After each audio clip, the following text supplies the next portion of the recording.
another visitor. Stay a while. Stay forever. Hello everyone, this is Matthew Paul, also known as Silius. I'm here with Keith, also known as Shadow Haxer, Keith Mitchell, and Carlos Elpis, one of the co-hosts of the Bookshelf Podcast, actually joined us at loading screen. How's it going, Carlos? Hey, what's up, guys? Yep. A little tired, a little frustrated, but otherwise, I'm okay. Yeah, so we're now on, I would say, episode 3. Which is episode 3 or 4? Yeah, episode 3 of loading screen. And this week we've got a platter of topics to talk about. One of them will be, I guess, one of my personal topics is the fall of Mike Z. I guess we could start with that. And by me, the fall of Mike Z, I gotta say that Konami has dropped Autumn Games as they're no longer working with them there. So, and on the game only has one game, Skullgirls, which is Mike Z's creation. So, Carlos, how do you feel about that?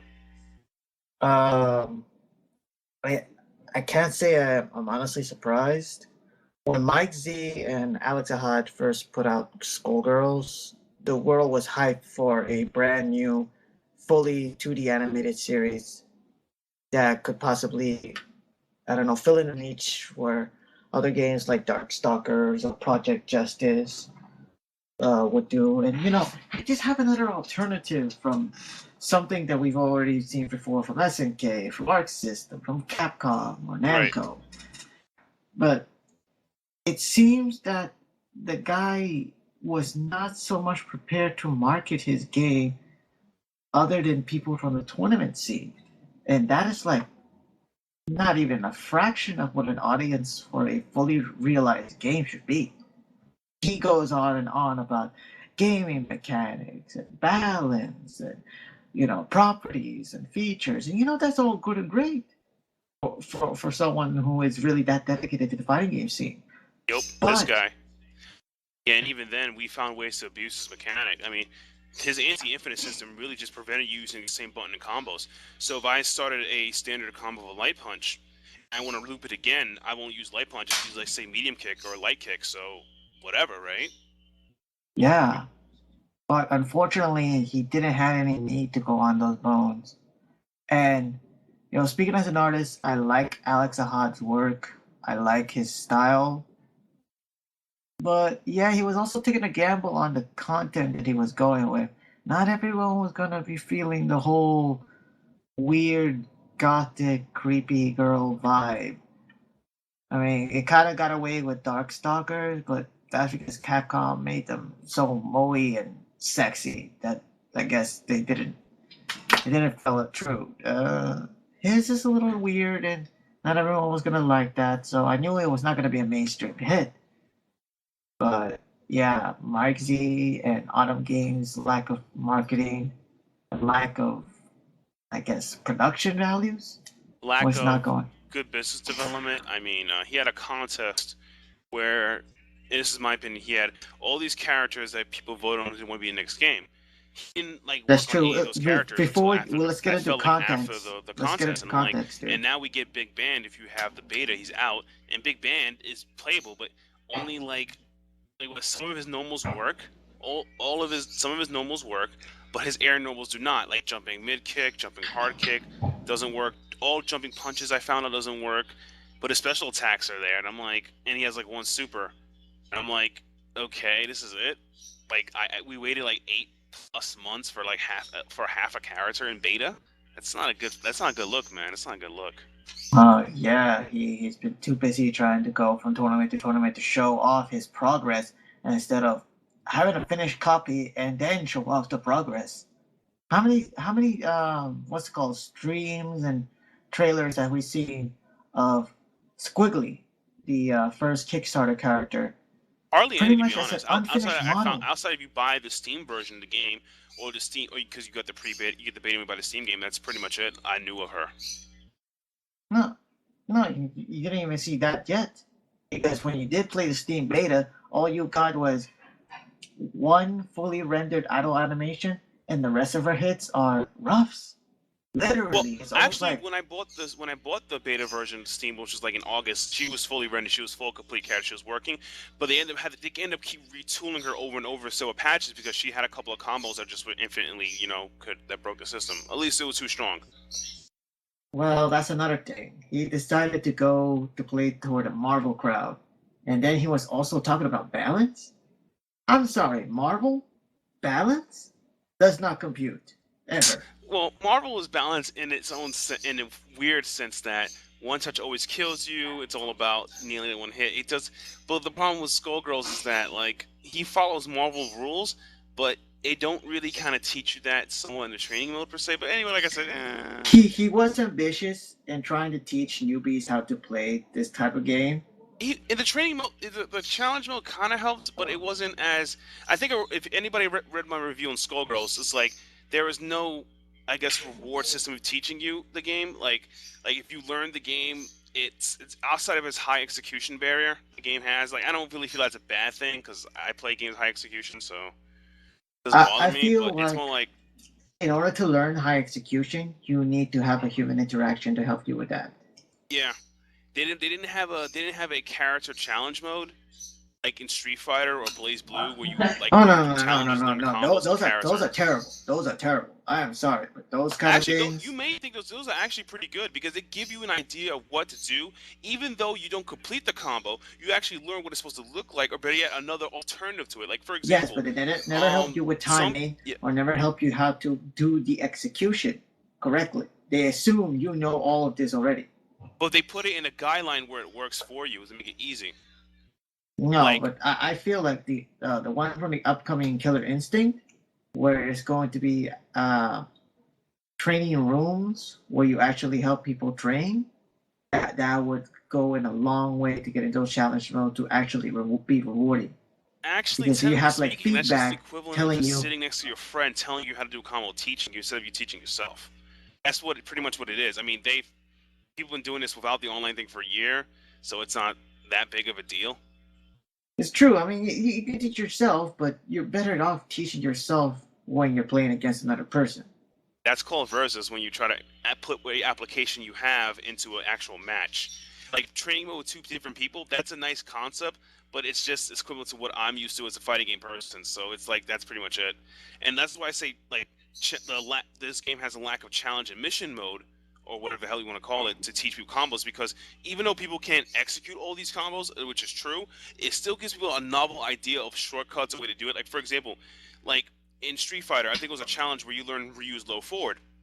Now they give you the next challenge after it as a combo after says Ryu does low forward into super or fireball. That's the level of execution I'm talking about. That you learn that mid kick does this, but mid kick is super cancelable and special cancelable because you hit it off a button. That's the kind of challenge what I'm talking about. I'm not talking about the insane retarded stuff they do like in BlazBlue where they make you land combo after astral without burst. I'm like, okay, let's do this. Something silly like that. Yeah, but it's like that. In my opinion, like Gogo's didn't have that. He just made a training mode that teaches you the basics of overall game, and like very little of what each character you can learn from each character. Like I had to sit in training mode to fully learn Parasol and go to the Skull Hearts forum to figure out why isn't my combo and execute probably with Parasol, and I realized that her jumping mid kick is like Rachel's wind attack where you float across the screen. So I was floating too far for a certain attack to connect. Thanks, Mike Z, for not putting like a little challenge mode for me to learn that. I had to actually, I'm not saying it's wrong. I guess I'm just being nostalgic over painful what I think is the have that best information already given to me. I guess I'm just being nostalgic over what I think is the best training mode of all time. The one from Virtual Fighter 4 Evo. Oh no, that was a teaching mode. That was beyond training. That was literally teaching you the goddamn game. Yeah, and that was just so good because I was trying to execute Kage's uppercut combo, and it would tell me literally if I was too early or too late on the hit, and that gave me a chance to kind of learn the rhythm and get some timings right. Yeah, that's fine. That's actually fine, and that's nobody has ever used that before. But the problem is though, it's like in later games after that, they end up just putting that as a challenge mode in future games. But I do agree with you that it was a very brilliant mechanic, and I don't know why it is not in other fighting games, to be honest. Yeah, me neither. Oh no, actually in BlazBlue Chronophantasma, they actually add a sound effect if you're too early or too late to attack, so you can know by sound what's happening in the combo. Aha. Well, that'll be an interesting mechanic. Speaking of, do you want to keep going forward with this, or you want to go into BlazBlue? No, actually I want to talk more. Not more about Mike Z's game. He's going to crowdfund the game again, and I don't really. I'm not saying people are going to do it. I don't think there's going to be a lot more people willing to participate in another crowdfunding event for him again. Especially since we haven't seen the other two characters yet. I mean, wasn't No Beowulf one of them as well? Yeah. Beowulf and some other person. Yeah. Wait. Was it the Egyptian chick? I honestly don't know. And here's another problem with Skullgirls. Alex Ahad, I love that you are really getting prepared to expand in this giant universe, but dude, need some shit for the sequel, man. Because as of now, no one barely knows your characters, let alone give a shit about them. Seriously. I mean, like, I think the one character I gravitated to was Cerebella. Was not only because she had a very unique design, but also she looked very fun. She looked like, kind of sexy and happy, and it's a very subversion of the grappler stereotype. And the other ones, I barely don't give a damn because they don't really explain much of their motives. Maybe like Misfortune, because they pretty much tell you on the tin what she's after. But the other ones, another thing I don't like is that Alex Ahad went, instead of, trying to tell a complete story for one game because he's expecting a sequel, like a dumbass, he subscribed to the BlazBlue way of storytelling. Bum, bum, bum, bum. The thing is, but Cerebella, she got toned down. But I know what you're talking about. Like, overall, it feels like that Mike and Alex were trying to make this game complete, one shot, I'm done, let's get out of here. And they realize it's much bigger than that now, that you probably should work on a sequel. Probably. Like, if they end Skullgirls as is right now with Squiggly in it, and let's say they make Skullgirls 2, The Revenge of the Skullheart, right? Let's call it like that. And they added these new characters they promised to us, I would probably be okay with that at this point. Yeah, me too. That way, they have more time to fix the overall mechanics. And then, if people want some, now they have an excuse to actually have new products, new material, and new balance. Instead of having to rebalance a game that everybody has already dropped. Because they're already done with it. Dropped. I mean, next month, if Nitro was here, we'll talk about NEC, which is Northeast Championships 14. Skullgirls will have a tournament there, and my main man from Team Stickbug, OmniSlife, won the online tournament. So he's got like a free ride there, I guess. So he's gonna enjoy it and play it. And I don't know if how well he's gonna do great because he plays Valentine. Which I still feel like how she acts, she seems like a mature version of Mai, which from Mai Shirinu from SNK, and even then she doesn't appeal to me that much. I mean, I guess the same way other characters don't appeal to you, but okay, all across that, I mean, he'll play it. He's gonna probably join. Many people can play it, but at this point, the game feels like it's hit its plateau, and it's hard for it to get above it because he's fixing the same thing over and over and over. It got NetherRealm. Got NetherRealm. Yeah, I guess we call it the NetherRealm syndrome, where he's just trying to fix the same thing over and over and over again, where you just make a new game. No, that's a typical fighting game syndrome. But the NetherRealm syndrome is that you are fixing a game over and over again past its peak to the point where there is no other players. Like, yeah, sometimes Virtual Fighter even has that too, because by the time we finally get that console release that has the perfect version, oh no, wait, we're balancing that thing again and again and again because we're more concerned about 5 was finished. We waited like about 2 years ish for Final Showdown, but in Japan they already had like final. It was called 5RA, 5RB, 5RC, 5RD. Maybe for the Japanese, but not for the Americans, because we didn't get 5R at all. We got Final Showdown. Yeah. And even then, like, they were still experimenting with that because all they cared was the arcade release, not so much the consoles. But we still got it anyway. Good guy Sega, we still got it. Yeah. But it has good netcode. I mean, so. Oh yeah. Yeah, but the question is it relevant? Do people care? In America, it came out like last summer, like 2 summers ago. I mean, it did well tournament-wise, but it just fizzled out as a game just because of Virtua Fighter in America appeals to an older crowd and Not it's only hard for it that, to not stay only stable. that.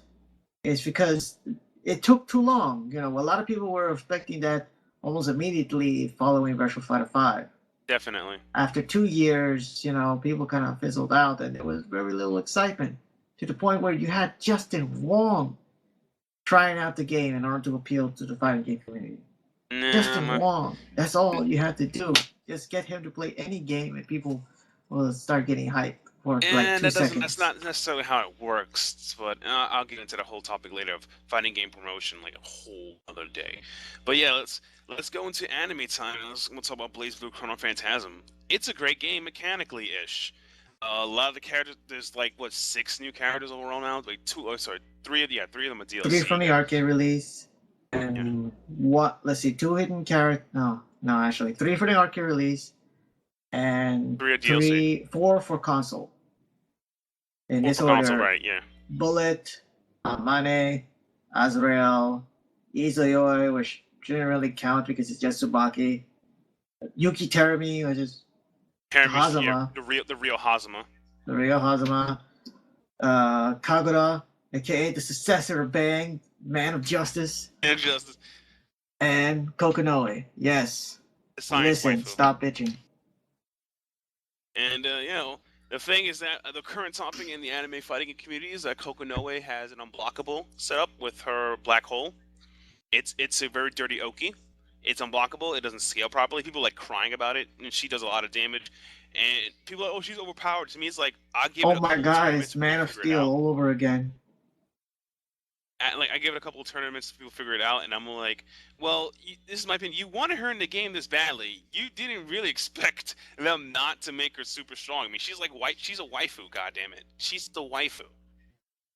So it's Man of Steel again, isn't it? Oh, yeah. I want my Superman to fight. I want my Superman to kick ass. Oh no, Superman is killing everyone. Why?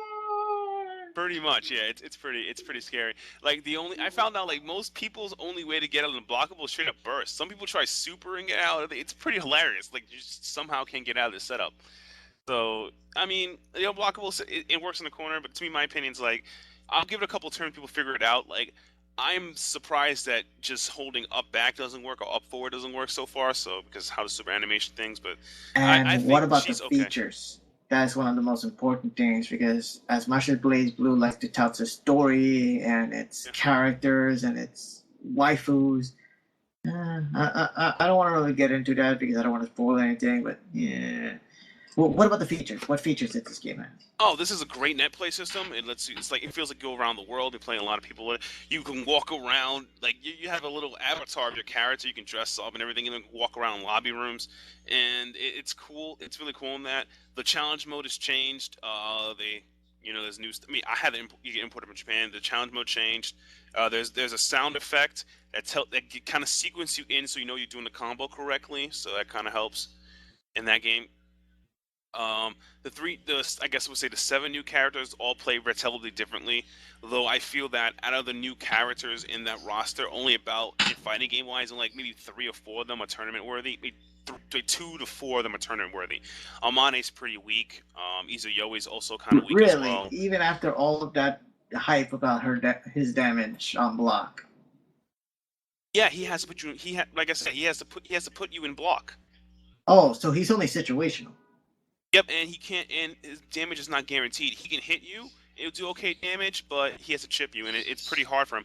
And he also doesn't have any. He doesn't have good high-low mix-ups. He doesn't have an overhead. His only overhead is jumping A. I see. So yeah, so he's not really strong. Bullet maybe. What about not Wesker? What about not Wesker? Oh, you mean Azrael? Azrael is pretty damn good. If you play Guilty Gear, he's pretty much Slayer. His dash is a teleport. He has a lot of mix-up, a lot of footsie range. He can make people kill themselves and then get in, because his drive extend his combos, add different properties. If you use a different drive attack, like some will ground bounce you, some will wall bounce you, some will do flying. One of his actual drives is that if he hits you with an attack, he can continue dashing at you, hitting you again and again and again, which is like the devil kick. It's insane. And one of them actually acts as a launcher, so it's pretty interesting. Oh. How about what is it? Oh yeah, Burrito-chan. Bullet is not as strong as a character. She has no middle ground. She has her God mode when she attains heat, when her body glows orange and yellow when she gains lock-ons, and then she has normal Bang Bullet where wannabe. she has nothing on her and she's pretty weak in that mode. There's no really good middle ground for her as a character, so she really needs to hit to kill you. But another weakness she has is that she can't go through projectile zoners, and another weakness she currently also has is outside of getting through zoners that she can't heal. I deal with pressure. She doesn't have command throws. Like all her throw setups, you see her throwing at you. Those are blockable. Those are just combo throws. Those are just combo nerds. Those are like non-command throws. She doesn't have a real command throw to combo into that tricks people. So her mix-up is like mostly high lows, but she has a good overhead. And the only command throw she has is that it's 720A, and that's when she has 50 meter. So she has like I said, she has lots of strengths, weaknesses, and she has really no middle ground. So she might be maybe one What of the about weaker characters in the Izuyoi? game. Kagura is What a about very Tsubaki? strong, very mixed bagged character. He has pretty good defense. His 5C, which is a sword size, pretty slow, but his drive is interesting since he could chain attacks several times over as long as he's not using the same stance. And he has really good Oki, where when he knocks you down, he throws charge fireball. And his DP is really good too, which is charge up down C. So it's true. Everyone loves Kagura. Kagura's good, yeah. He even has Cliff's color, so he's the best. Yeah, he is the best, and he's his unlimited mode had a motorcycle attack that can ram you and even corner you down. Yeah. Yeah, he summons his motorcycle, believe it or not. Like, Unlimited Kagura has a motorcycle attack, yeah. Kagura's on motorcycles! And finally, what about the other characters, like Izuyoi or Terumi? Oh, yeah. Izuyoi, she has two different modes attacking. She builds meter over time, I guess, doing certain attacks, do other attacks. And she has a normal way of fighting. She's probably, in my opinion, one of the weaker characters of the game because she's not consistent between two forms, and her damage output's not as high as compared to other characters. But she's somewhat solid. She has some good solid. She has some pretty decent anti-airs, but it's pretty hard to just work with her. I feel that she has good. I feel though she has like a lot of good. She has like unexplored potential that could make her a better character. I mean, there's like only about 2 or 3 people playing her in America right now. Like one of them is Super Kwaidesu, also on SKD. He mains her. He's like that's her, and I think there's some people up in Northern California is probably using her. I think Chun uses her sparingly. So there's only 2 people I could recommend that looks into the character, but go look into more SKD. I don't think there's any Japanese players playing her in tournaments, so she's very underexplored. So it'll take a long time for people to realize it. But even then, I still think she'd probably be like maybe bottom B tier or maybe higher C when she's fully developed, because she still has a lot of political problems. All right. Well, I guess that's all as far as we can talk about that. What? Just builds meter. He gets meter real easily. He abuses it. He needs meter for everything. He's a meter dog. The only thing I find dumb about him is that his jumping C attack has no hurt box. So he can just jump at you with that, and it has no hurt box. So like, what am I supposed to do? I mean, I'm very lucky I played Tigger. I could sledge through it, but oh my god, I feel sorry for other characters trying to stop this, and he's just eating it.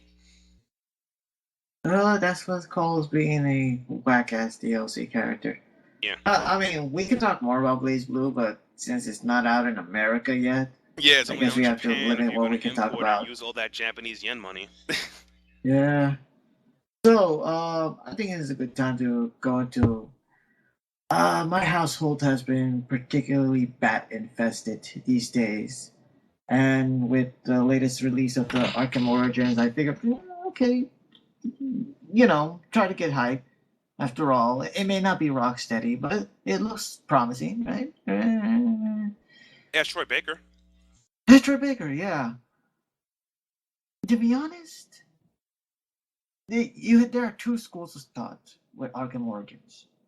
If you really like Batman Arkham City and you wanted more of that, enjoy. It's gonna be really, really good. It's really it's tight. It has some graphical problems, but that depends on which system that you get. And I'm guessing if you got PC, you may not notice them as well. There are some interface problems, as well as I have some problems with the design and aesthetics of it, but I guess it can be chalked up to the point that, it's a prequel, so it doesn't look as fancy, I guess. I don't know. Mm.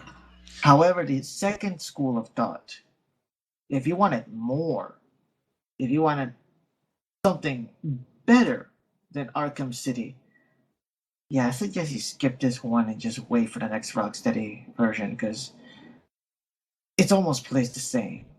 Even everything thematically is the same. I mean, the deal with Arkham Asylum and Arkham City is that not only did it get you a chance to be Batman, but it also a chance to let you absorb his atmosphere. It was something that I was really missed in City, that I missed in Asylum, that creepy ass atmosphere, that tense scale of being near to the world's most psychotic criminals. Well, let me And ask you how it this really, then. Let me ask you this then. As far as the Batman games goes, I've heard a lot of people weigh in saying it wasn't as good as the first two, but it holds its own, which it has holds kept its me own. away. It kept me away from the game itself. That said, is there anything in the game that you really don't like, or is something that would turn you off if you really enjoyed the first two Batman games? Um, I guess this is personal, but repetition. I don't want to spoil anything, but there's very, very little innovation over here. And even if they are innovative, quote, quote, quote, it could have been substituted with something else that would have been more practical. Are you Some of the boss fights are kinda. And if you are fans of DC comics like I am, you may be disappointed by some of the encounters that you do. With Asylum and City, you have the opportunity not only to fight, the more street level criminals in Gotham, but some of the more outrageous ones as well, like the Scarecrow, Mad Hatter, Clayface, and of course the Joker. Oh yeah. Nah. If you haven't played the game, I won't spoil it for you, but I yeah, see. Joker's there. But You know Troy, this already. Troy Baker's best Joker. I know Troy Baker's best Joker, but do we really need another best Joker again? Hey, don't you dare ruin Troy Baker's paycheck. That man needs the money to buy everything he always wanted. Like hair gel, Hair gel, um, more hair gel, more hair gel, all those stuff. nicely pressed suits that he shows up. Yeah, oh wait, he needs to buy manly sewing kit so he can finally sew his bunny patch clothes together because he's the voice of Kanji. People don't know that. Okay, Yeah. so yeah. Troy Baker needs that money. I'm sorry. Go buy Arkham Origins so you can give Troy Baker that. Oh wait, no, you can just buy BioShock Infinite and give him the money there. There you go. Okay. Okay, honestly, it holds its own. It holds its own. If you like City, you're gonna love this game. If you want more, seriously wait for the next installment. Or rent this. Rent this, enjoy it, but don't. It's not a must buy. Is there going to be another Batman? I mean, is there Yeah. going to be another one from WB, or is it going to go back to That's the Rocksteady? thing. I want to tell you what's gonna come out from WB Montreal, but that will be spoiling the game. There is something else coming from them that spins off from this game. Okay, all right. Quick hint: it's gonna have Deathstroke. They're really pushing Deathstroke, even though I didn't think the boss fight was that good. They're really pushing Deathstroke. They want to do something with him. The next Arkham will be done by Rocksteady, and will feature Kevin Conroy, so you can stop bitching, fanboys. I don't know. Two Batmans in the same continuity. Is that going to work? Well, no, actually, remember Arkham Origins was a prequel. Right. So Roger Craig Smith was playing a younger Batman. So are they going to have another game in the vein of Origins and then another Arkham game? That's what I'm getting to. Okay. What it could possibly be is when I mentioned the hint that Deathstroke was a big part of it, I mentioned that they are trying to spin off a game that would feature Deathstroke and some other people that I cannot mention because that will spoil the game. So pretty much is that they're going to split the game make a spin-off game for your boy Basically, Deathstroke, and then continue the main series with Kevin Conroy, because everyone loves Kevin Conroy. yes, because that guy has been playing Batman for 10 years, but he's never going to get any mention at all. No, let's keep talking about Adam West. Adam West. No. All right, No. Keith, you've been out in the dark so much. You got anything you want to talk about, man? Man, there's just so many things that I want to talk about. First and foremost, if you're a Blizzard fan or you like anything from Blizzard, you knew that BlizzCon took place this past Friday and Saturday. And there are a lot of interesting releases and details coming from it regarding, certain things like the Warcraft movie and more information regarding that. I won't go into detail of that. We'll talk about that on the Arsenal podcast. There was more information regarding the expansion for Diablo 3, but mostly more information that came out regarding the official expansion for the World of Warcraft MMO. And yes, I still play MMOs because I enjoy them. So be it. Wait. Diablo 3 is still a thing? Yeah, they're making it relevant again. They're getting rid of the real money auction house because people bitched about that. And there's an expansion that they're going to try and fix the game because you got tired of people shitting over it. Yeah, they're just getting an expansion. Wouldn't it just be better to just do another Diablo? Well, the thing is, they spent so much time on this one, and they realized that they really dropped the ball on this one because all the fans kept saying, "Hey, this game sucks." That they tooled a shit ton of things, and a lot of stuff I agree with. I heard the console port for Diablo was somewhat successful out there because it didn't have some of the features. Yeah, and they're actually pushing for the PlayStation 4 version of this. They are making this to be the go-to version. Nice. Yeah, wow. They're really pushing Reapers, and the storyline is pretty decent. And if anything, even Diablo 3 wasn't as good as it should have been, and it wasn't. You have to give it this much: Blizzard and their lore is just fantastic. They know how to keep you riveted. They have a fantastic storyline, and with Reaper's Souls, it just gets that much better. So I can't wait for that. I think the problem though was that when it came to Diablo 3, the PC version, outside of its god awful day one release of all the servers not working and everything for 4 or 5 hours. Well, there was a bunch of things to Diablo 3 they didn't do right, and I won't go into detail because everybody who's played the game knows how bad it was. Exactly. In my opinion, though, I felt like I think they believed when they were developing it that we can get over our problems because we got this, and they realized they didn't. Hurt them more, but it also to me it's and then Torchlight 2 came out right. Yeah, that was like the ultimate stab in the knee. Torchlight 2 came out, and then people were drawing conclusions between the two and giving Torchlight 2 its props, and it's a good game. And then more other games came out, and then Path of Exile came out. It's been in beta for a number of years, and I know. It just finally came out, its final release. And that's doing phenomenal. Free to play game in the same theme of Diablo, and it did everything Diablo 1 and 2 did. Exactly, it was the ultimate stab, and Path of Exile's free. It's on Steam right now. So you got to be kidding me. The thing that hurts me, I think it hurts the most, was what hurt me because as in people argue, Torchlight 2 is better than Diablo 3. At the same time, look at the different scale of the game. Torchlight 2 is definitely on a low, in my opinion, probably was a lower scale, right? It is. Torchlight 2 was actually never going to come to be. Torchlight 2 was supposed to be an MMO. But then they switched gears and said, no, we're going to do another vein of what Torchlight 1 was because everybody kept saying. The biggest thing about Torchlight 1 was there was no co-op. People wanted that co-op. So Torchlight 2 fixed that. They gave you more monsters. They gave you more levels, and they gave you more items. Yep. That's what Torchlight 2 was. It was the ultimate buddy co-op game. And it's fun. It still is fun. It has a huge audience. There's tons of people making mods for the game. They're making the game more difficult, making it look better.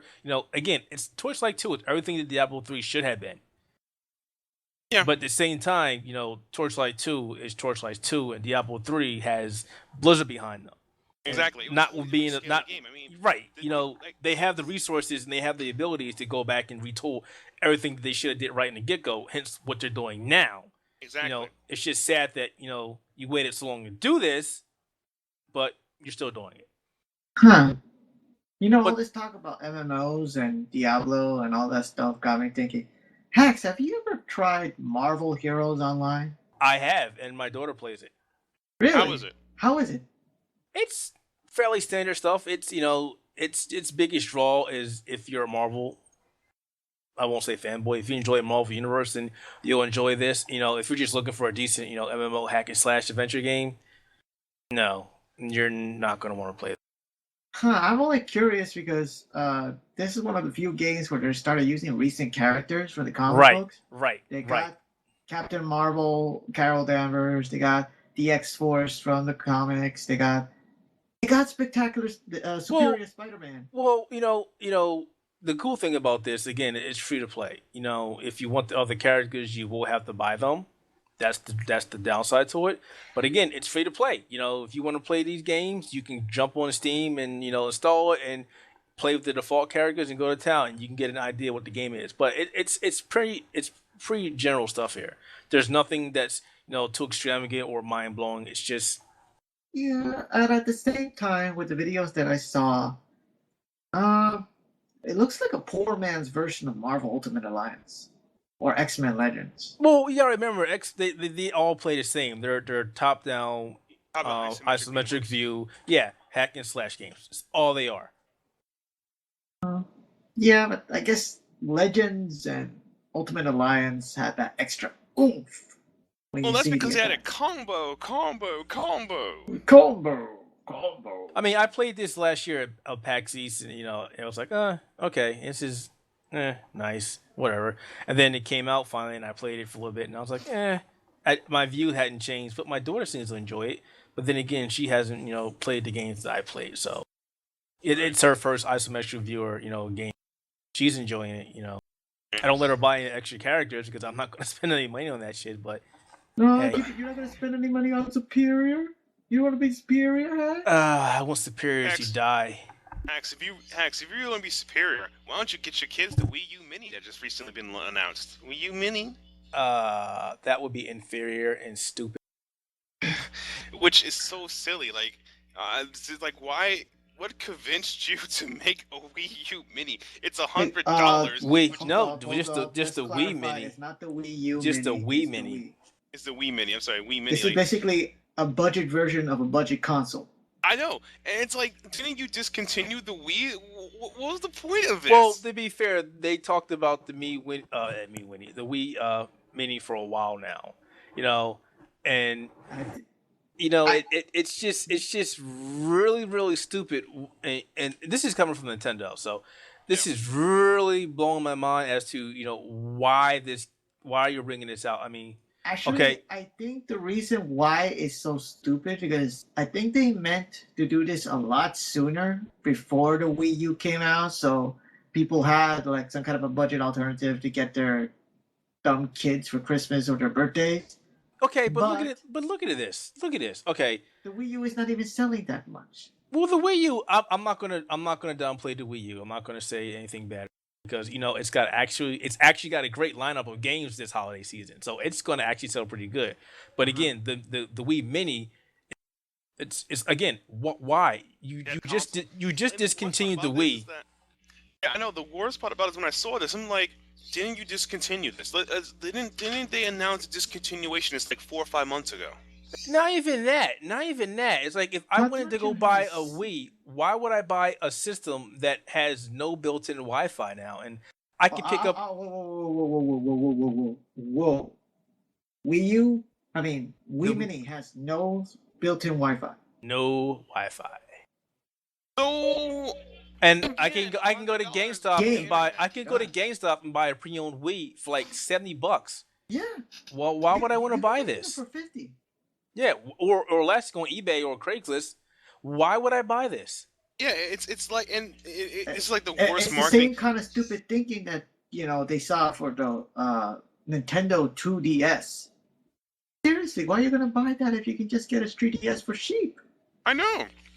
Yeah, but like I said, I'm not gonna talk about the Wii Mini too much. Poor marketing right there. It's like it's not even poor marketing. It's just retarded. It's just like you're thinking on a 2DS. We get this for kids. Well, I could spend $10 and buy the 3DS and be done with it. Why the fuck would I do that? Exactly, and it's like, and the worst part was like this.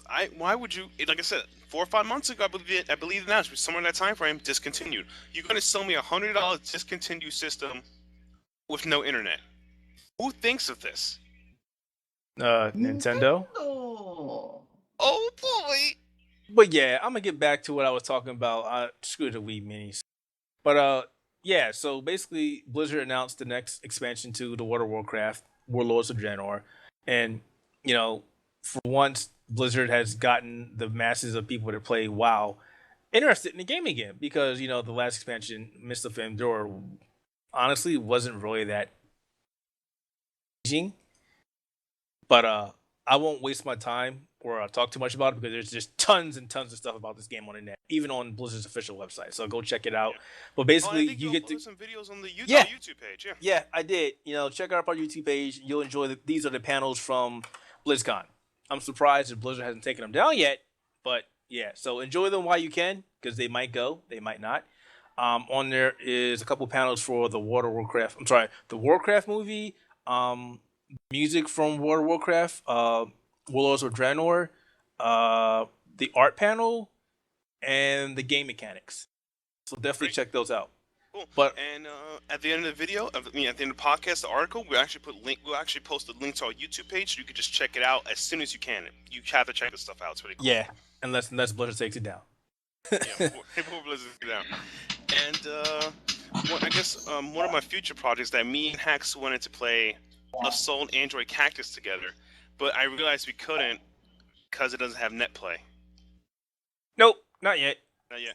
And I heard the game's supposed to come out sometime this month, November 2013, but I haven't heard any announced dates yet. So are they going to push it back a month or? That's a good question. I do not know the answer. Me neither. I felt maybe they're going to push it back. I mean, the only thing that bothered me is the net play, and I played the game a lot. I've been playing it like non-stop since I picked it up. I enjoy it. It's a great game. But I just feel like there's certain things, like I think I mentioned last podcast, that makes the game feel kind of bad or like, what the hell? Like, I feel Carol's kind of underpowered. She's a shotgun runner. I feel she's underpowered. I feel Anarchy, the laser beam chick, she's overpowered. I feel that some parts of the game feel like you're just battery racing, like you're just racing to get the battery. Even though it's like they should like have a mechanic that if you're doing well in combos, your battery should drain less. And I feel like I'm doing it so well. Like the only killing me is I can't find a damn battery when I'm killing these enemies. You know.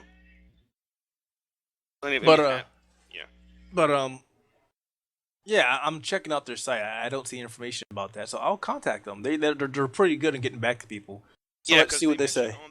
They mentioned on the when you beat the game, it's coming out in November. You know, when you exit the game. You know.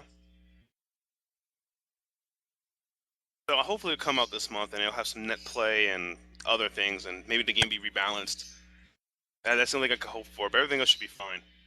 I hope so. Otherwise, it's a great shoot 'em up. It just needs net play and some other stuff. But hey, you know what? Since you're talking about that, that reminds me of a couple other Steam-related items. So with that, I'll talk about those real quick. Cool. So basically, a couple rumblings going around about SteamOS,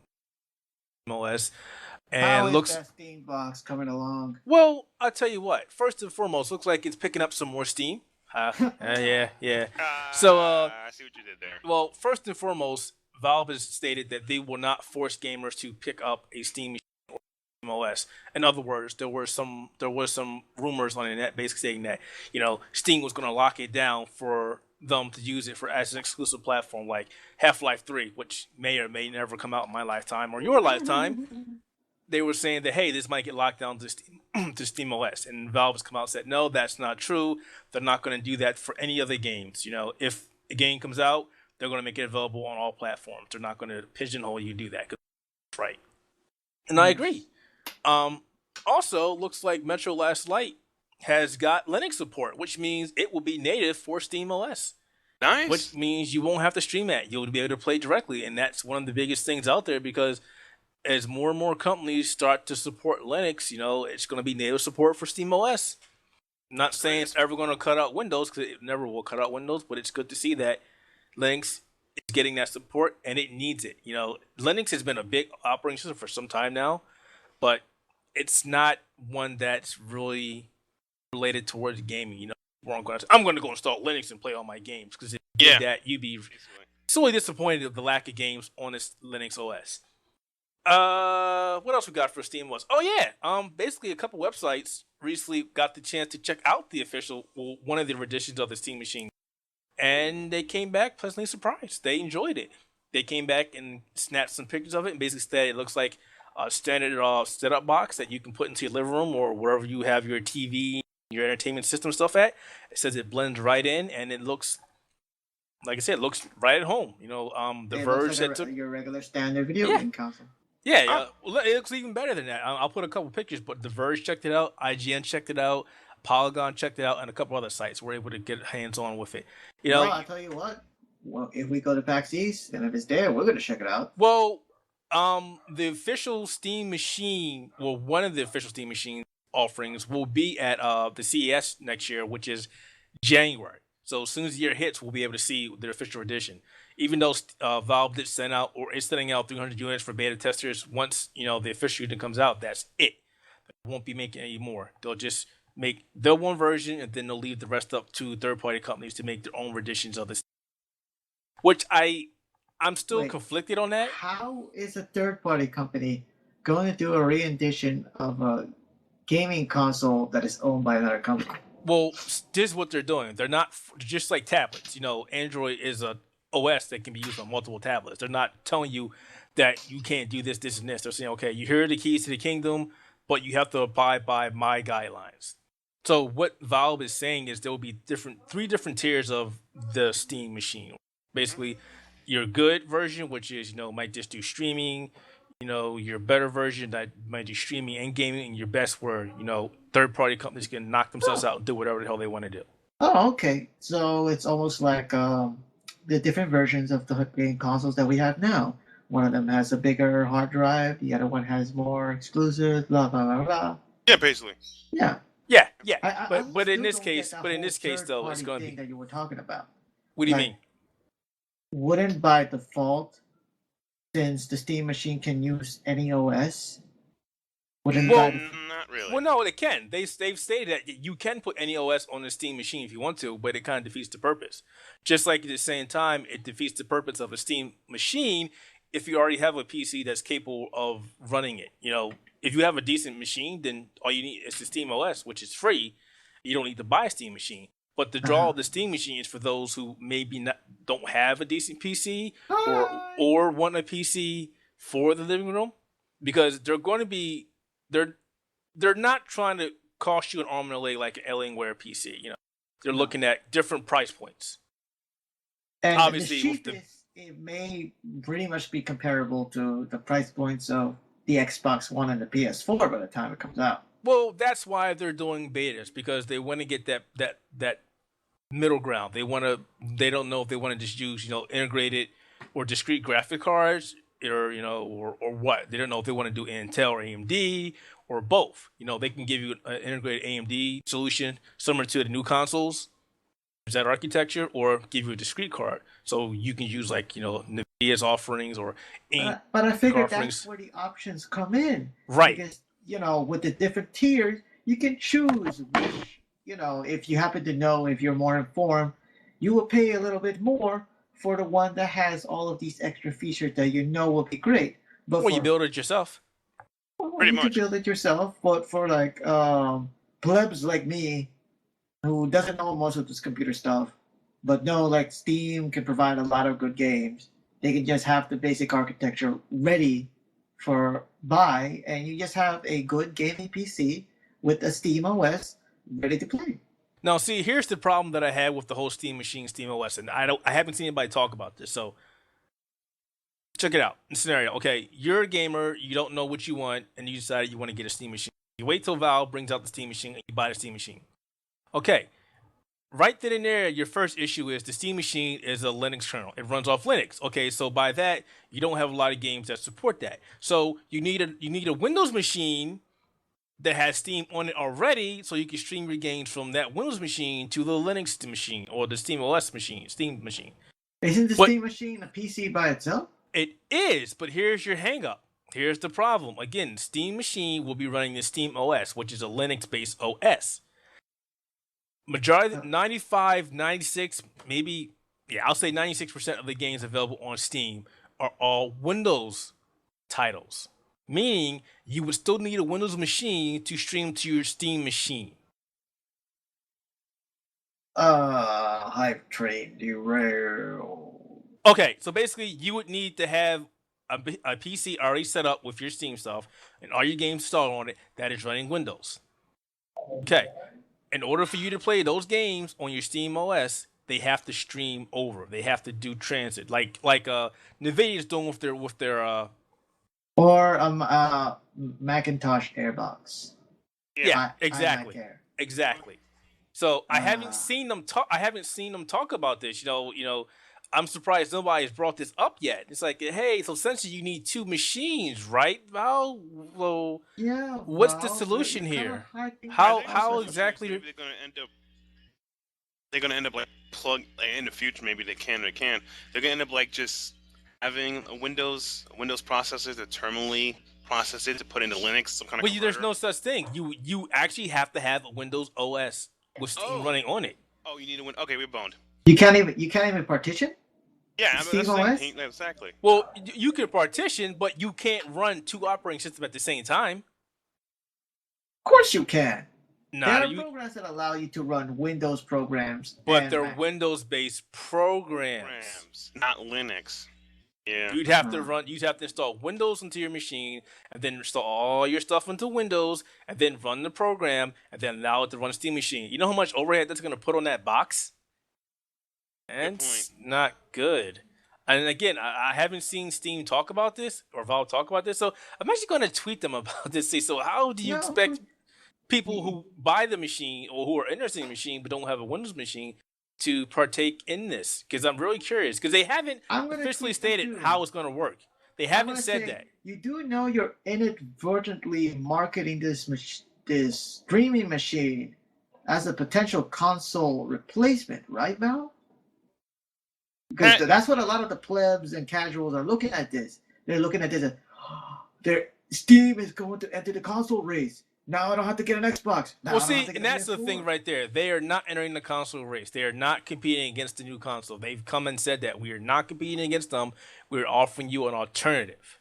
But everybody's taking it the other way, saying that, hey, they're competing against Microsoft and Sony. They're not. They are not trying to. Well, granted, this is Valve's first time in the hardware market, and But the first time is they're not just doing a basic console, and I'm not asking a console that can play disc-rate games. At least just something that can stream over basic Wi-Fi or Ethernet connection.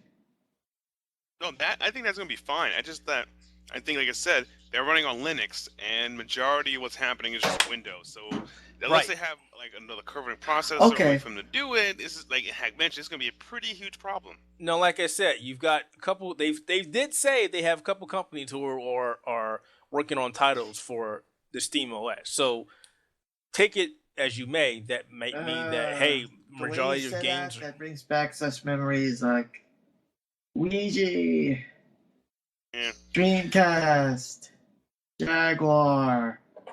A lot of companies are coming to work for us. All right, Wii U, yes.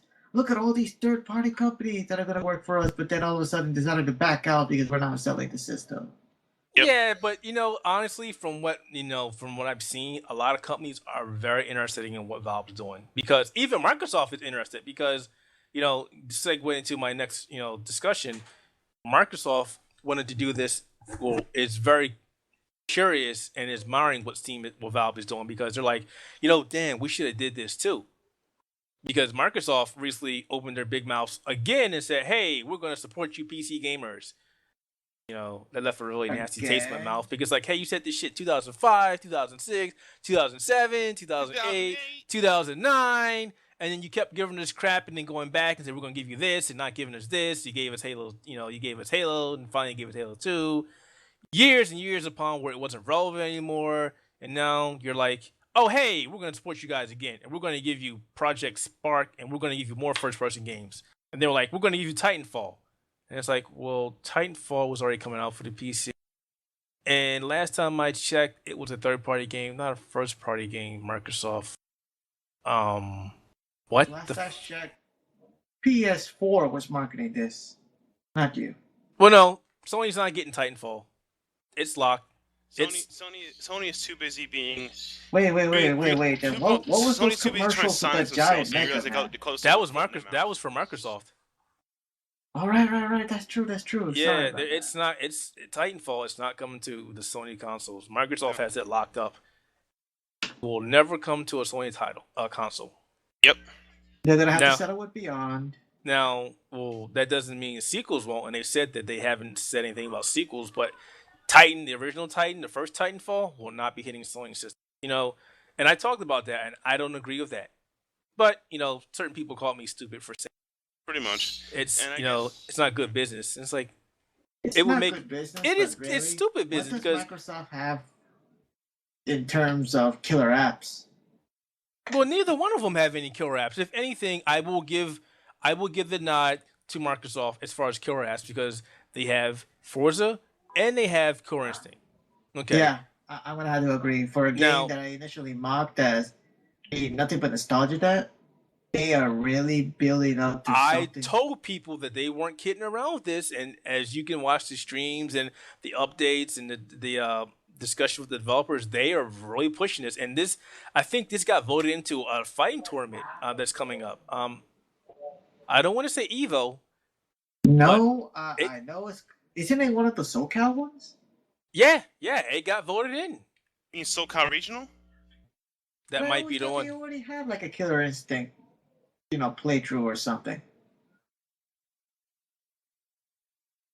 Hello? I don't remember which one it was. I was reading about it a couple days ago, but yeah, it made it in there. I think it might have been SoCal Regionals though. I think it is. Yeah, actually, you know what? Let me take a trip. Let me take a trip over to Event Hubs. Event Hubs probably has it. Let's see. Well, Killer Instinct. Yeah. Killer Instinct made it in. And surprising or not, here we go.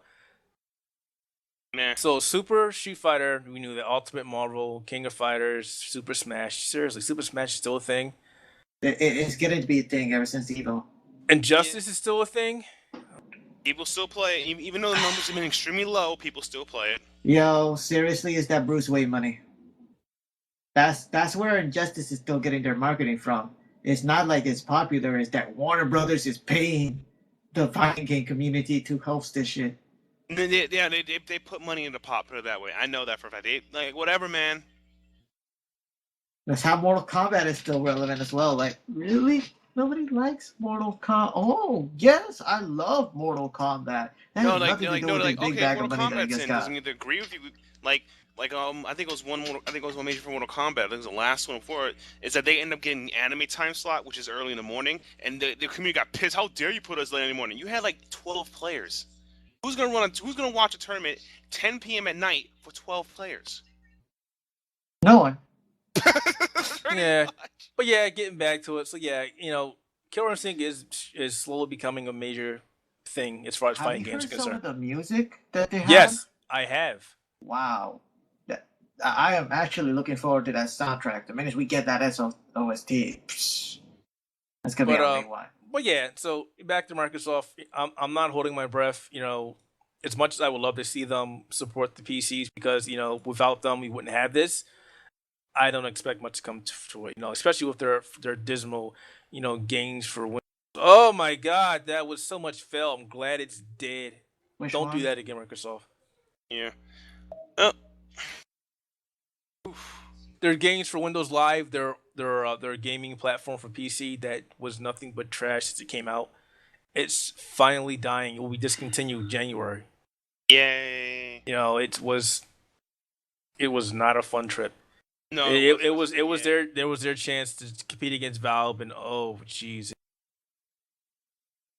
All right, personal hypothesis. Say I started running Steam on my Mac, and though I cannot play my games on the Mac, I can use them. Can I possibly use my Mac to stream my games into my potential Steam box? Yes. Only if you were running an emulation for Windows on your Mac and installed your games that way. Then, as far as I understand it, yes. The files from my Mac to the Steam box? They would have to be installed on the Windows machine. Because then, if you put it on SteamOS, they wouldn't be supported, nor would they install. Oh damn! Because Mac is Unix based. Shit. Crap. Well, like I said, they haven't really been specific as to how this is going to work. So, again, everything that we just talked about is speculation. I guess there's always trying to build your own PC. We'll find out more when 2014 rolls around. I really wish Steam would put up, or Valve would put up more information regarding SteamOS and how it actually works. Obviously we know that SteamOS is going to be free, but there's not a beta, or if there is a beta, it's not open for us to try. True. And I would love to see it because, again, if you go to their website, it doesn't explain how it's going to work. All it says is, quote, "You can play all your Windows and Mac games on your Steam machine too. Just turn on your existing computer and run Steam as you always have, and then your SteamOS will stream these games over to your TV." Which is, again, I would assume this is via wireless, not with wire, right? I will tell you this. From NVIDIA's offering Shadowplay, which does the same thing. I'm sorry, is it Shadowplay? I may be confused with my technology. You confused with your technology? Hey man, I get flustered and I go crazy sometimes. I do this. You are human. I am human. Last time I checked. You had 6 kids in your house at one point. You did had, so. Oh my god, I'm good. But from the last conference, when NVIDIA was talking about their technology, Wi-Fi may not be optimal depending on what spec Wi-Fi you have. Like if you have Wi-Fi B spec, you're not gonna want to do it. Maybe G, definitely N because it offers faster throughput. But yeah, it's what a pain. They haven't been specific, so you'll never know. But that might, if you have the opportunity or you have the ability to put wires in your house, you might want to do it. Just because wires is always the best way to go regardless. Wi-Fi is only there if you can't run wires to your house. And it's more of a convenient. I wouldn't play my games on Wi-Fi. Hell no. Hell no. No. Too much lag. Latency drops. No thank you. Cool. Alright, I guess it's time. Yeah. I guess it's that time to probably wrap up. Let's finish up with some indie games. Indie games? I guess we'll wrap the loading screen. I finished doing my review on Legend of Dungeon. I think it's a good game. I think I gave it a good score, 4 out of 5. I mean, there's some title problems, as I guess every indie game does. It doesn't really have a real power screen. There's no encyclopedia. Oh yeah, I was looking at that game a while ago before you reviewed it, and that was one of my biggest turnoffs.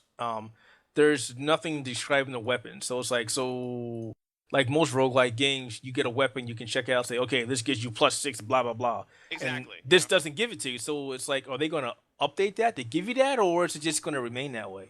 I think it's probably going to remain that way because they are working on a sequel, I believe Legend of Dungeon 2. Because I think they're working on the sequel because I know Robot loves Kitty, like a little somewhat, so it's like a somewhat personal, if I can say that. So they might be working on a sequel. I mean, because they're not going to do what Mike Z, as we mentioned earlier in the podcast, just keep tackling on the same game over and over. That's just a bad idea. Let it go. It's your first game. You got another one. So they're probably working on the second one. That'll probably be there. And hopefully be there. I mean, because, Calvin and Alex are awesome people, so they're working on stuff like that. But I think it'll probably be in the second game. And it doesn't have a pause screen, but overall it's a good game. But I guess if you want to know what the weapon does, just pretty much have to experiment, to be honest. You literally have to experiment. Yeah, and honestly, that's a lot of fun in rogue type games. But still, it's always useful to have, information regarding the weapon. And it's like, same thing with the thing with the armor. It's like, what does the armor give me again? What's going on? I'm wearing this hat for no reason. Because you know me, I'm a big Dark Souls and Demon Souls gamer. So yeah, this is right up my alley. Definitely. And I guess another game on Steam that came out I think came out this Friday. It came out Friday, November 5th. It was like Project Zomboid came on Steam. It was on early access. So you want to get on that. It's pretty much a indie survival zombie game. We'll look into it. It's kind of interesting. I probably am not going to play it. I mean, I cleared through that problem because it's not my cup of tea. Because I actually think I hit the point where I'm actually zombied out. I'm actually getting a little sick of the whole zombie thing at this point. Hey, you know what? Real quick, I want to keep talking about indie games, but I noticed something, and I've been trying to figure it out for a couple of weeks, and maybe somebody could shed some light on this. So when I went to PAX East this year, They were showing off a very specific game. I'm pretty sure Elf is familiar with it, Transistor. And Transistor? yeah, Wait, wasn't this the one from Super what Giant was Games. it? Not Behemoth, not Super Behemoth. Giant Games. Super Giant Games. Super Giant Games, the guy who did Makes me Bastion. Bastion. Right. Would you say, Matt? The guys Yeah, who so made did Bastion Bastion. made it. Yeah. Right. So I noticed that it moved away from Microsoft and it's not coming to Microsoft system anymore. I was curious. Anybody know what happened? I don't know about any official information. To be Let me fair, look I don't that know up. either myself.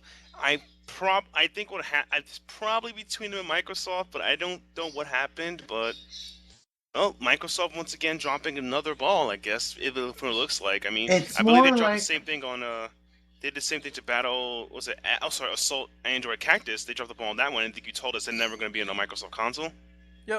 Yep. I think we So- also have to be for the negative stigma on Microsoft because all of those file restrictions and all of that stuff, even with the Xbox One, I guess Bastion just doesn't want to deal with that anymore. Super And Giant just- Games, yeah. Yeah, you notice a lot of these named indie titles. But the you know big what? indie You know what titles, though? You know they're what? I will gravitating be. more towards Sony. Huh.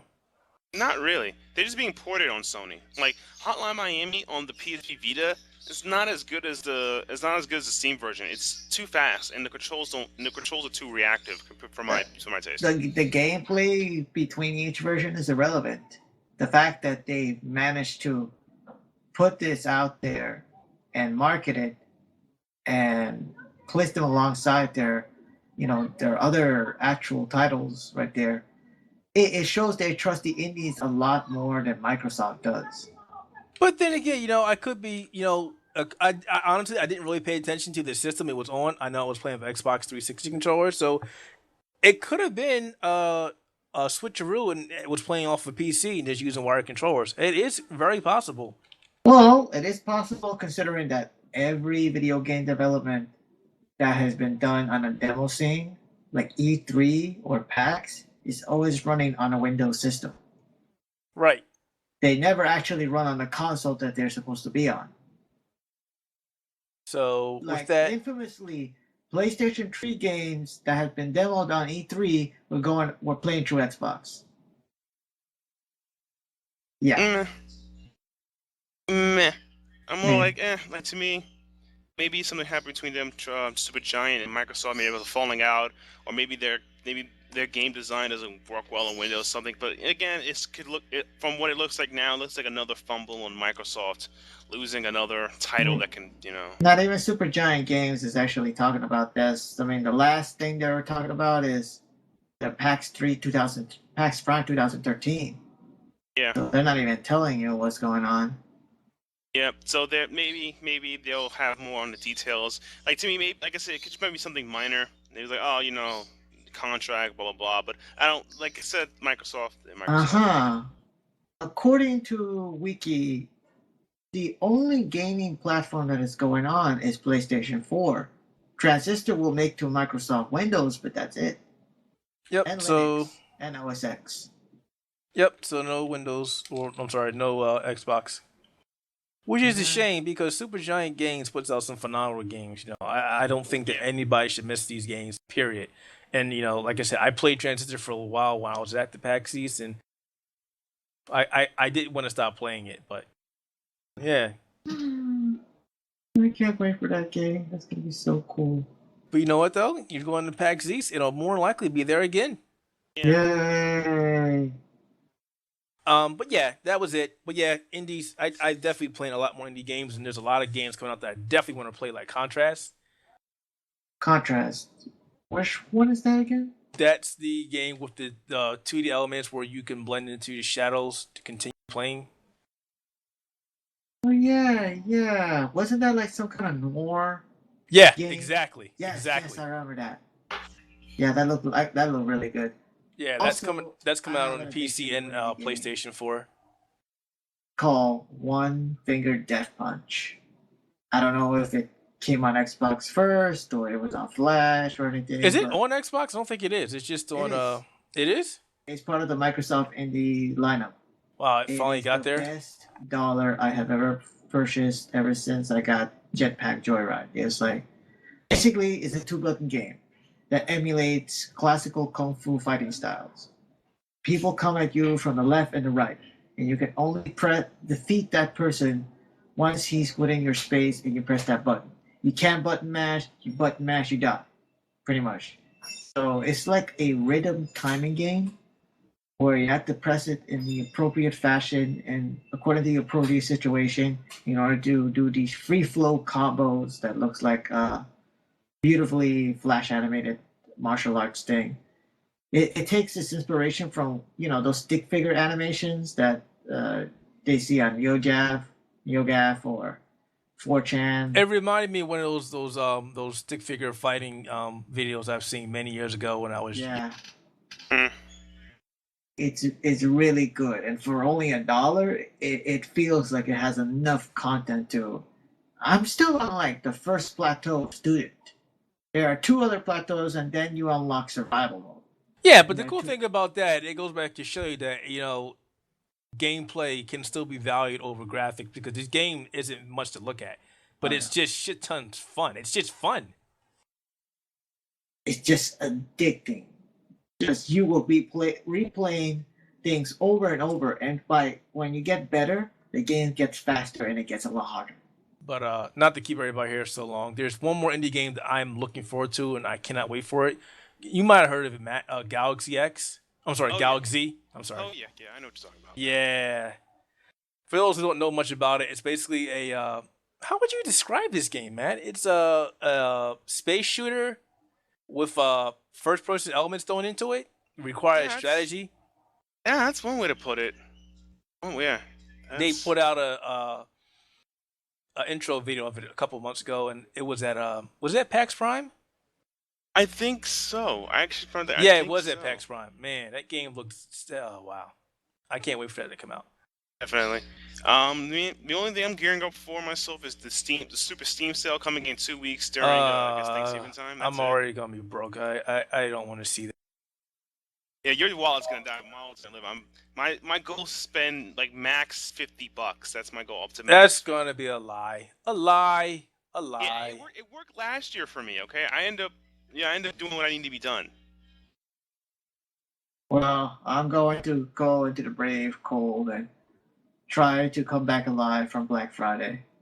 Yeah, good luck with that. Yeah, I'm just gonna go get one thing. It's gonna get a 3DS XL for my daughter, and that's it. Screw everything else. I just need to buy. Well, there's not that much I need to buy. I probably gotta buy Diablo 3, whatever. But it's all in the air. But anyway, guys, I guess this wraps up Loading Screen episode 3, right? Man, yep, number 3. Thanks, Carlos, from Bookshelf Entertainment, one of my co-hosts on that podcast, for coming by. Yo, you still owe me a book, man. I know, but you're gonna get it. You're gonna get it after my Steam sale. I'm gonna take my ass up to Target and see if there's any PlayStation 4 games from that buy 2 get 1 free. I doubt it. I doubt it. But yeah, it's gonna be good times. And if you want to follow any of us, you can follow me at GetSilius on Twitter. Keith, tell them how to follow you now. You can follow me by hitting up www.theouterhaven.net, or you can go to Twitter at theouterhavennet.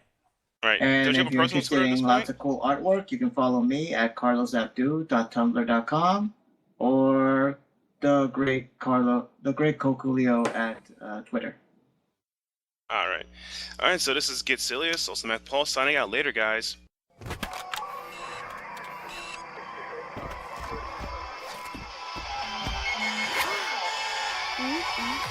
Gotcha! Touch me and I'll break your face! Take that!